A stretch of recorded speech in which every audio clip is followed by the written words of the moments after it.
yuko dada mmoja hivi alikwenda kwa mama yake. Kwenda kwa mama yake akamwambia mama, nimekuja hapa. Mimi mume wangu simpendi hata kumuona. Ana madhila mengi, yani amekuwa mtu wa ajabu. Mimi natamani hata kumuua mamangu. Unasaidiaje mimi mume wangu nimuue? Mama akamwambia nataka kumuua mume wako. Akamwambia yeye basikiliza.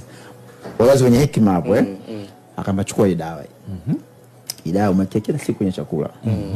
Baada ya mwezi atafariki. Baada ya mwezi atafariki. Lakini kabla hujamwekea dawa, sasa wewe inabidi ubadilike sasa. Usibaki katika hali ya ugomvi ile ule. Yaani badilika, uwe muungwana ndani kwako. Ili hata kama anapokuja kufariki, hisia zake zisihisi kama wewe umemuua. Akasema sawa mama. Basi ule mwanamke akachukua ile dawa, akarudi mpaka nyumbani.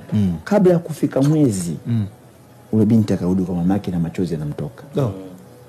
Mama, naam, hivi hakuna dawa ya kusaidia mume wangu asife? Hataki tena.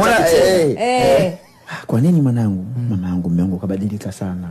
Tofauti na mwanzo. Sasa hivi tuna amani.